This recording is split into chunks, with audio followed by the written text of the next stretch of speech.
Hi friends, Toyota Yaris interior restoration video ആണ് share ചെയ്യുന്നത്. തിരുവല്ലയിൽ നിന്ന് വന്ന എബിസാറിൻ്റെ വണ്ടിയാണ്.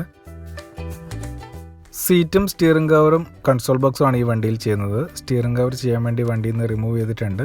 എയർ ബാഗ് വരുന്ന വണ്ടിയാണ്. സീറ്റിലും ഈ വണ്ടിയിൽ എയർ ബാഗ് വരുന്നുണ്ട്. ഫ്രണ്ടിൽ 2 സീറ്റിൻ്റെയും ഇരിക്കുന്ന പോർഷൻ ഫോം ചെയ്തെടുത്തിട്ടുണ്ട്. നല്ലൊരു ഷേപ്പ് കിട്ടാൻ വേണ്ടിയിട്ടാണ് ഇങ്ങനെ ചെയ്തിരിക്കുന്നത്.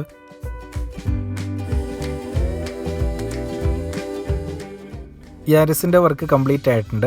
മാറ്റ് ഫിനിഷിംഗ് ബീജ് കളറാണ് സീറ്റ് ചെയ്യാൻ വേണ്ടി ഉപയോഗിച്ചിരിക്കുന്നത്. ഡിസൈനായിട്ട് ഈ വണ്ടിയിൽ കൊടുത്തിരിക്കുന്നത് കമ്പനി വരുന്ന കട്ടിങ് തന്നെയാണ്. അഡീഷണലായിട്ട് കൊടുത്തിരിക്കുന്നത് ഒരു side സ്ട്രിപ്പാണ്.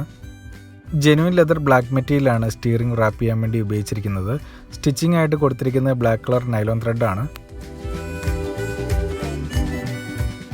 Company stock condition model interior matching colour ചെയ്യാൻ വേണ്ടിയാണ് ഓണറായ എബിസാർ കോൺടാക്ട് ചെയ്തത്. കമ്പനി ഫ്രഷ് സീറ്റ് കവർ വരുന്ന രീതിയിലാണ് ഈ വണ്ടിയിൽ സീറ്റ് ഫിറ്റ് ചെയ്തിരിക്കുന്നത്. സീറ്റ് കവറിന് മുകളിൽ കവർ ഇടാതെ ഡയറക്റ്റ് ഫോമിലേക്കാണ് ചെയ്തിരിക്കുന്നത്. ഫ്രണ്ടിലെ 2 സീറ്റിനും കമ്പനി വരുന്ന രീതിയിൽ ചെറിയ പോക്കറ്റാണ് കൊടുത്തിരിക്കുന്നത്. അതിനകത്തൊരു സിബും കൊടുത്തിട്ടുണ്ട്. എല്ലാ സീറ്റിലും അഡീഷണലായിട്ട് ഫോം ഇട്ടിട്ടാണ് ചെയ്തിരിക്കുന്നത്. പ്ലെയിൻ ഡിസൈനാണ് ഈ വണ്ടിയിൽ കൊടുത്തിരിക്കുന്നത്. പ്ലെയിൻ ഡിസൈൻ ഫുള്ളായിട്ട് വരുമ്പോൾ വലിയ വണ്ടിയൊക്കെയാണെങ്കിൽ കാണാൻ ഒരു പ്രത്യേക ഭംഗി തന്നെയാണ്.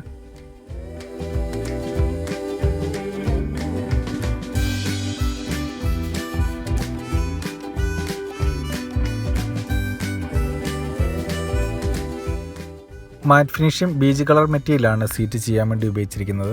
വാഷ് ചെയ്യാനും ഹീറ്റ് വളരെയധികം കുറവുള്ള മെറ്റീരിയലാണ്. ബാക്കിൽ വരുന്ന ആംറസ്റ്റും കമ്പനി വരുന്ന രീതിയിൽ റീസ്റ്റോർ ചെയ്തെടുത്തിട്ടുണ്ട്.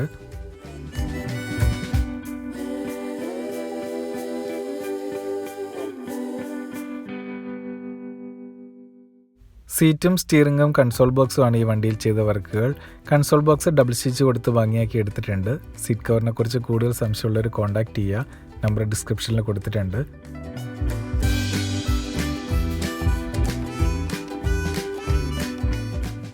യാരിസിൽ ചെയ്ത വർക്കിൻ്റെ അഭിപ്രായങ്ങൾ എല്ലാവരും കമൻറ്റ് ചെയ്യുക. സീറ്റ് കവർ ചെയ്യാൻ താല്പര്യമുള്ളവർ കോൺടാക്ട് ചെയ്യുക.